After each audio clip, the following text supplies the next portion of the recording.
everyone, this is Colleen Lemma, Starseed Astrologer and Spiritual Messenger from SacredSoulEmpowerment.com, here to do your monthly angel card reading for June 2017. For this monthly angel card reading, we're going to be using, for the main message, the Syrian Starseed Tarot by Patricia Corey and Alyssa Bartha. And your special message card, depending on your stone of choice for the month, is going to be coming from Doreen Virtue's Archangel Oracle deck. So let's take a moment and let's look at your stones of choice before we get into some of the energetics of the month. Your first stone of choice is this beautiful red jasper. Now, red jasper, this is going to relate to the root chakra, okay, that red color, that vibrant red color of the root chakra. So this is going to deal with matters of security, stability, manifestation, things regarding finances, because finances does deal with matters of security. So it's about being grounded and secure on your, on your 2 feet, basically, feeling very balanced as far as your groundedness. Your second stone of choice, this is a beautiful blue calcite. And the blue calcite is going to vibrate to the throat chakra, maybe even the ear chakras too. And so with the throat and the ear chakras, we're talking about matters of speaking our truth, or being able to communicate matters that are a little bit more challenging or difficult. Speaking out, standing in our power with our voice. It's also about hearing messages, receiving messages from spirit, messages of guidance, and listening to those messages.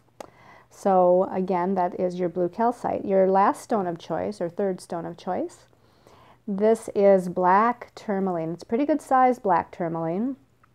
And again, we go back to the root chakra here with the black tourmaline. But the black tourmaline, because of its dark color, all those black stones like obsidian and jet and black tourmaline are all very good for absorbing or clearing or transmuting, if you will, negative or lower vibrations, whether it be lower vibration emotions or thought forms or belief systems. This is a great stone for protection against some of those heavier energies, whether it be heavier circumstances that you're dealing with, or heavy energies within relationships, or just some of the astrological or universal energies that might seem a little bit heavy. So again, very good for protection, and again, good for grounding as well. So again, your stones of choice are the red jasper, the blue calcite, and the black tourmaline. Okay, so let's start by looking at the numerology vibration for the month of June. We're in a 10 or 1 universal year, because 2017 adds up to the number 10. That vibrates to the Wheel of Fortune. So again, all year we're dealing with that Wheel of Fortune energy, that turning of the karmic wheel, endings and new beginnings for this year. Now, if we look at the month of June, we add 10 to 6 and we get the number 16. Then we reduce that down by adding the 1 plus the 6, and we get the number 7. So June is a universal 7 month. And the number 7, if you think about the Hermit card, the Hermit card, very self-reflective, very internal, seeking solace within yourself, going within to understand, your inner subconscious mind, and to connect with your higher soul self. It's like the spiritual journey of the Hermit. Okay, so you're going to find maybe in this month of June that we're wanting to spend more time alone, that we're pulling back our energies. We don't feel as social as maybe normal. We are going through matters of trust and faith with the number 7. We are dealing with matters that are emotional, as well as mental, as well as spiritual. So there's that combination of the emotional, mental, spiritual going on. It's everything but outer and extroverted. It's very introverted and very internal. And so it's got this kind of quiet solitude, meditative, contemplative feel to it. So again, you might find that you're just withdrawing a little bit, withdrawing from social activities, withdrawing from everyday life, you know, just kind of wanting to, again, spend more time alone and try to understand what's happening within you or what's happening around you, because sometimes that number 7 can bring some nervous energy, anxiety energy, some confusion energy, and that's, again, why we end up pulling back those energies and going within. Now, the thing is that truly, it's the number 16. And there's 4 karmic numbers in numerology that we pay attention to. It's the 13, the 14, the 16, and the 19.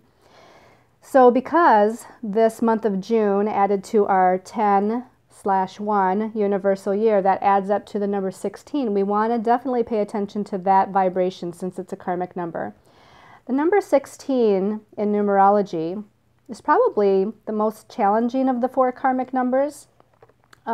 It deals with, well, let's just show you the tarot card that it deals with, because that's going to explain a lot. So I pulled the 16th Major Arcana out of the Syrian Starseed Tarot, and that is the Tower card. Okay, so in all the traditional tarot decks, that's basically what it's called, is the Tower card.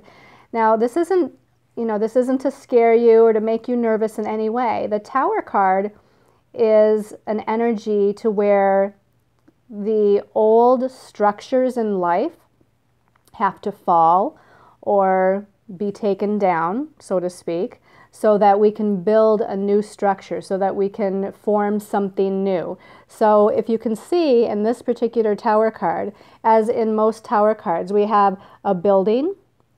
The building is ironically on fire, and I say ironically because of, you know, what has just occurred with me a couple weeks ago. And then it's got a lightning bolt. So that's typically what the Tower card looks like. It's a structure, it's a building. There's usually fire, there's lightning bolts coming from the sky. Sometimes it depicts people falling out of the tower, as it does right here. So again, it looks scary, it sounds scary, but what it is, again, it's like a death and rebirth. It's like the destruction of the old so that something new can be reborn. How this differs from the 13th Major Arcana, which is the Death card, which is also a card of transformation, is it differs because the 13th Major Arcana, the Death card, usually deals with internal transformation. Doesn't mean there can't be something external happening, but it's mostly about internal transformation and change, whereas the Tower card is usually about external transformation and change. And of course, that external transformation and change brings transformation and change within us, right? Just like, you know, going through a flood or a fire or, you know, something like that. There's an outside circumstance that kind of pulls the rug out from under you. I often use that analogy when I'm talking about the Tower card, or when somebody is going through a 16 vibration numerologically. It's like having the rug pulled out from under you. It's like some sudden, unexpected, like the lightning bolt, sudden, unexpected change or redirection that maybe you didn't see coming. And again, it's for our highest good and best good. It doesn't feel like it in the moment, obviously, but as we get redirected, we're being redirected into the proper area that we need to be redirected to. We're being redirected on a different path, or, you know, redirected to look at something from a different vantage point. Whatever it's about, it's redirecting us to align us more with our truth if we listen, watch, follow the signs, you know, and not get too caught up in the anxiety or the fear or the doubt or what have you, which is easy to do, obviously. We're all human beings, and we get caught up sometimes in those fears. But if we can, at some point, regain our balance and then look at it from a more spiritual aspect, okay, like, what is Spirit trying to tell me? What is the universe or God trying to tell me? How am I being redirected? How is this maybe aligning me better with my truth? That's what the Tower card, that's what this month of June is vibrating to. So it definitely could mean that a lot of us in the month of June are going to have some circumstances outside of us that bring great change and redirection for us, okay? So try to look at it from the most positive vantage point. Try to keep, you know, keep an optimistic belief system, and trust and have faith that you're being divinely guided, because you are, okay? You're always protected, you're always divinely guided when things are happening, okay? So let's set that down and let's talk a little bit about the highlights of astrology that are happening for this month. Now, of course, there's actually a lot going on, but we're going to hit the highlights, and then during the weekly readings we'll get more into some of the specifics of what maybe I don't mention. But on the very 1st of June, I thought this was very important because on the 1st of June, Mars is in Gemini. And Mars is that action planet. It's about energy and action and forward movement. And in Gemini, a mutable air sign, it's kind of all over the place. Like we don't know which way we're going, or we're trying to do too many things at once with Mars in Gemini. But the thing is that on the 1st of June, Mars in Gemini is challenging Chiron in Pisces, Chiron the wounded healer, okay? Which for the whole month of June is starting to slow down and station at 28 degrees Pisces. So we're going to feel this building, this Chiron stationing in Pisces and getting ready to turn retrograde at the end of the month. We're going to feel that building again, bringing up some of that old wound energy on a collective level, but also perhaps on a personal level. Now, Mars challenging Chiron, again, this can be something with our physicalness, our physical body, our physical energy. We might feel a little tired, a little zapped. It might be with circumstances or situations of a karmic nature, bringing up old wounds. So, you know, if you're watching this video the last few days of May, you're already going to be feeling this before the 1st of June. Okay, the next thing of significance that's happening here is that on the 4th of June, Mars, that planet of energy and action, is now moving out of Gemini and moving into Cancer. And Mars is going to be in Cancer until July 20th, so it's going to be in there for quite a while. And the focus now shifts. The energy shifts towards home, family, emotions, feelings, nurturing, children, even women, okay? Cancer rules all of those things. So we're going to find a lot more energy and activity surrounding mostly home and family situations. Some of that, you know, here in the Northern Hemisphere, we're entering our summertime, and in the summertime, we always have family gatherings and family picnics and things like that. So that's part of that too. But there could be other situations as well that involve home and family. On June 6th, Venus now is transitioning out of the sign of Aries, okay, and into the sign of Taurus. Venus is about love, relationships, beauty. It's about finances, money. And as she moves into Taurus on June 6th, and she stays there until July 4th, so almost a whole month, she's focused now on, again, money and finances for one, because Taurus rules money and finances. Taurus rules our possessions and our resources, our values. And again, all things of beauty. So Venus in Taurus is going to be focused on that energy for about a month, okay? And since Venus is a planet that rules money and Taurus is a sign that rules money, there might be a lot of things with finances that are coming up or that are the focus of attention. Venus actually rules Taurus, okay? The other sign it rules in the zodiac is Libra, but Venus is at home here in this sign of Taurus. Also on the 6th, another planet changing sign. So lots of changing of the guard, so to speak. A lot of planets, and these are personal planets. And so these are planets that we're going to really feel the energies as they transition. But the other planet changing signs is Mercury. Mercury is moving out of Taurus, and it's moving into the sign of Gemini. It's not going to be there long. It's going to be in Gemini from the 6th of June till the 21st. So we'll get to another sign change for Mercury a little bit later here. Mercury, again, is one of the ruling signs for Gemini, is one of the signs that Mercury rules, sorry. So again, it's very at home here. Lots of thinking, lots of inspiration, lots of communication, lots of networking, lots of speaking, teaching, writing, all of those things that are of a communication nature while Mercury is in Gemini, okay? On the 9th of June, we have a full moon, 18 to 19 degrees of Sagittarius. Now, this, I believe, is particularly important because Saturn is in its retrograde motion in Sagittarius right now. Saturn will retrograde all the way back to 21 degrees of Sagittarius in August and station before turning direct. That's almost at this 18 to 19 degree full moon. So full moons are about the ending or conclusion of something. the ending of a cycle. It's an immense kind of power and immense intense energy with this Sagittarius, and Sagittarius is about truth. It sometimes is about judgment and being very opinionated, but it's about finding the truth, researching the truth, understanding the truth. You know, Sagittarius is known as the truth seeker. So this full moon is going to be powerful, and we're going to feel some of the effects of that as we get to that Saturn stationing at 21 Sag in August. Also on the 9th, lots of things happening. Also on the 9th, Jupiter is stationing and getting ready to turn direct at 13 degrees of Libra. Okay, so Jupiter is the planet of our belief systems because it naturally rules Sagittarius. Jupiter is about expansion.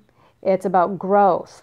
It can be about abundance and prosperity, and here it's in the sign of Libra, which is about partnerships, relationships, balance, harmony, connecting with the other. You know, Libra is that sign of the other. One-on-one kinds of relationships. So here we're going to again see this intensity as Jupiter's getting ready to turn direct with our belief systems regarding our sense of balance, our belief systems regarding relationships and partnerships of all kind, whether they be romantic, business, family, work environment, or what have you. The next thing of importance, we're going to skip now to the 16th of June, is Neptune is going retrograde. So here we have Jupiter going direct on the 9th. Neptune's going retrograde on the 16th. Neptune will be at 14 degrees of Pisces. Now Neptune is a very slow-moving planet, so it's going to be retrograde a really long time. It's going to be retrograde until I believe it's towards the end of November, okay? And that's always the case when these outer planets, Uranus, Neptune, Pluto, when they go retrograde, they're retrograde for anywhere between like 4 and 6 months usually. And when they're direct, you know, it's about the same, probably a little bit more than that. But they stay retrograde a long time because they're very slow moving. But as Neptune turns retrograde on the 16th, a day or two before, a day or two after, we're going to feel the heightened effects of Neptune, which in its best is about spirituality and connecting with Source, connecting with the divine, connecting with our unconditional love, compassion, and higher soul self. At its negative, if you will, or at its not so best, it's about confusion, delusion, not being grounded. It can be about things dealing with drugs and alcohol and other types of addictive tendencies. So there may be things surrounding all of these keywords that I gave you with Neptune turning retrograde on the 16th. And then on the 18th, the Sun squares Chiron. And normally I wouldn't throw that in there because it's just such a quick kind of transit. But because we have Chiron slowing down and getting ready to turn retrograde all month, I felt like it was important to know that, again, at the beginning of the month, we had Mars square Chiron. Now on the 18th, we have the Sun square Chiron. The Sun is our identity. It's who we are. It's our personality. So, you know, we're going to have this kind of woundedness feeling regarding our sense of self on and around that date. On the 20th, 21st, depending on what part of the world you're in, the Sun moves out of Gemini and moves into the sign of Cancer. This is considered the summer solstice. It happens around the same time every year. So again, now the shift is focused on family. Cancer is about home, family, our emotions, our feelings. On the 21st, this is when Mercury changes signs again. So Mercury is now moving into Cancer as well. Okay, so it's just heightening that energy of that Cancerian energy, children, mothers, nurturing, caretaking, again, home, family. This is all part of that Cancer energy. On the 23rd, we have a new moon in Cancer at 2 degrees, new beginnings on some level in regards to home and family situations, or again, our emotional nature, our emotional body. And then there's a lot of things happening with Mercury, but I'm not going to mention them all, but just know that with Mercury, the planet of messages, communication, ideas, it's connecting to a lot of planets towards the end of the month. So you're going to find a lot of, again, activity on the communication realm. And then the last thing we're going to talk about is the fact that Chiron is going to turn retrograde on the 30th, okay? On the 30th of June, right at the end of the month, Chiron is turning retrograde. So again, we're going to feel this all month as it's slowing down, because it's a pretty slow-moving planet too.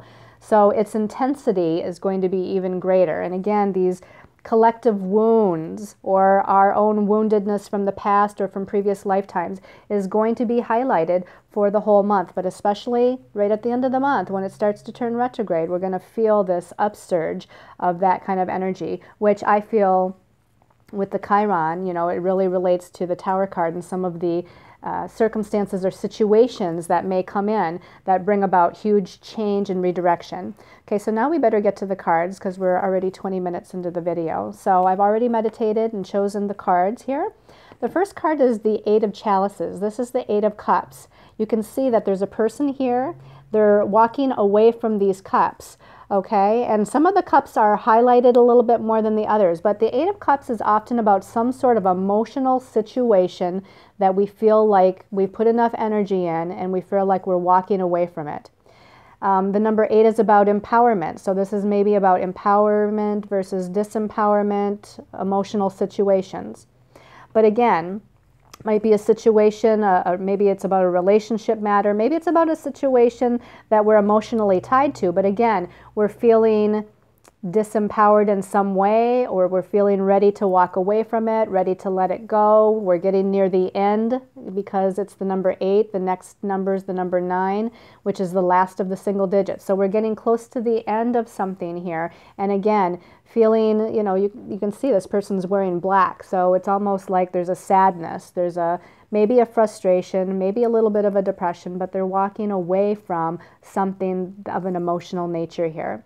Let's take a look at the second card. Now, the second card I found very interesting because it didn't seem to fit in with the theme of what's going on, but this is called Solar Deity.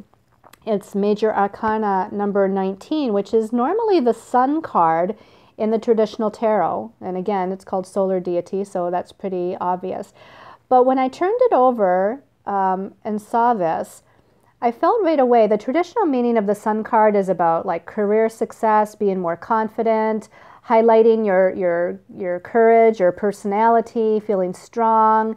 You know, it's really a successful card. But again, when I turned it over, I felt like this was about transformation and transmutation, because if you look close here, we have a winged Pegasus rising in the sun. Like there's all this solar energy here. The sun here in the middle, there's like solar flares coming off of the sun, and then the Pegasus kind of rising, if you will, or the Pegasus right there in the middle of that solar energy. So I felt like it was like a death and rebirth kind of scenario almost. You know, when I saw Pegasus, it almost made me feel like I was seeing the phoenix. I felt like this is the phoenix rising from the ashes of whatever the Tower card energy is bringing, whatever shift or redirection or unexpected circumstance that Tower card may be bringing. And whatever this is about as far as walking away from something emotional, I feel like we're being reborn, we're being rejuvenated, we're being energized, you know, and moving like the phoenix, rising again from the ashes and moving into this new energy or a different direction. And that's what I feel like this may be about for us as well. But remember some of the other traditional meanings that I already mentioned, because that may apply to you as well. Okay, let's look at the last card. The last card is another Major Arcana. It's Major Arcana number 7, and this is the Chariot card. Normally the Chariot in traditional tarot usually has 2 horses pulling the chariot. This one actually has 5. Okay, so there may be some significance with that for you. Usually one horse is pulling one way, the other horse is pulling the other way, meaning that we're divided, you know, our mental versus our emotional body, you know, is usually indicated. That part of us wants to go in one direction, maybe part of us wants to go in the other, and we're not making any headway because we're going in opposite directions. So here we might think of 2 horses going one way, 2 horses going the other way, and the 5th horse in the middle is really trying to push us forward. You know, the Chariot is about us moving forward, but we may not be moving forward very fast, again, because of the different directions that the horses are going. So it's about it's about having patience as we're trying to gain momentum. Again, that number 7, okay, which is the vibration of the month, the singular vibration of the month of June is the number 7. And that does have some sort of semblance of patience regarding it. It's not about, it's not about fast movement. It's about trusting and having faith that the movement is going to come when it's ready to come or when it's supposed to come, that everything's in divine order and in divine timing. And so we are going to be moving forward after this transformation, this death and rebirth, after we're rising like the phoenix. We're, moving forward towards the end of June. But again, I feel like we have to have a little bit of patience as we gain the momentum, okay? And the momentum might come in July or even more so maybe in August, because we're entering eclipse season in August, where we have a full moon and a new moon eclipse coming up. So this is the message from our angels and guides. Now let's go ahead and choose your special message card depending on your stone of choice. So for those of you that chose that red jasper, and again we have the Archangel deck here. All right, so just kind of tuning in and asking for whatever message the red jasper people are supposed to have. And this one wants to fall out, so it's right on top. I'm going to pull it. Ooh, indigo crystal children. This one came out for me just a couple days ago. It kept falling out of the deck. It says at the bottom, Archangel Metatron, which is the archangel that helps the indigo and crystal children. Now, even those that are of adult age can be indigo and crystal children, so it doesn't always have to mean little children. It says you have a bond with children. In particular, you can help children who are sensitive. So the message for you, Red Jasper people, could be quite literal as far as what the message says at on the card. But one thing they were saying to me as I turned it over is that I feel like it's time for the indigo and crystal children to merge into their power. That's the message I got when I turned it over. Just as I said, it doesn't always mean these are little children. That a lot of us that are of adult age are indigos. A lot of us that are of adult age are crystals, okay? And so I feel like this is the rise of the indigo crystal. This is the time period for those people with those energy vibrations to move into their true power, to merge in with their true power, to transform into their true power, empower yourselves. Indigos are usually rule breakers, they kind of buck the system because the system doesn't work, and they make things happen that we need to have happen to move into a higher vibrational energy as far as the collective. The crystal children are the healers. They are very sensitive, very psychic, very oriented to crystals and the healing arts. So these people as well, very different from the indigos who are kind of like bucking the system and breaking the rules to, bring about a better way. The crystals are more gentle, more artistic, more creative, more like this, again, quiet, empathic, sensitive. So I feel like these groups now, and if you're one of them, you're being asked to move into and empower yourselves. But again, some of the traditional meanings of the card, maybe you have a child or you're working with children that are considered indigo and crystal, and that's taking precedence for this month of June as well. Okay, for those of you that chose the blue calcite, let me give these a little bit of a shuffle. This one wants to come out, blue calcite. Ooh, crystal clear intentions with Archangel Michael. I had this one recently too. This one says, be clear about what you desire and focus upon it with unwavering faith. Okay, so the message I'm getting for this one is that whatever that Tower card energy for the month of June, whatever redirection of circumstances or events that you might have in your life, be clear about what you want to happen next. Don't go into fear, don't go into worry and concern, because that's going to bring up a different picture in your mind, isn't it? We don't want those pictures of fear or anxiety or worry to manifest. We want these crystal clear intentions of positivity, abundance, prosperity, blessings to manifest, new opportunities, new doors opening. That's what we want to manifest. So whether that be intentions about your career path, life path, relationships, family matters, whatever that might be really clear and put that out to the universe. You might have to spend extra time meditating to center and balance yourself to move into these crystal clear intentions. And isn't it interesting? It goes with that throat chakra, ear chakra stone. So very good. All right, and then for those of you that chose the black tourmaline, Let's see, black tourmaline people, what's your message? Oh, that one was going to fall out. Ooh, love it. Take your power back. This is Archangel Raziel. Use your God-given power and intention, again, to manifest blessings in your life. So we were just kind of talking about that. So move into your power, empower yourself, move away from disempowering circumstances, events, situations, relationships. It's really time to step into and move into the power within you, that spiritual power of who you really are and who you always have been. Archangel Raziel to me is kind of like the magician, okay? He deals with higher vibrational energies and what do I want to say? Knowledge and wisdom. He deals with these higher vibrational knowledge, wisdom, resources, magic, alchemy, those kind of things. So really move into that magical energy with Archangel Raziel. Call on him to assist you in moving forward. I hope you've liked this monthly angel card reading. Please tune in to the weekly angel card readings for a more in-depth look at the week.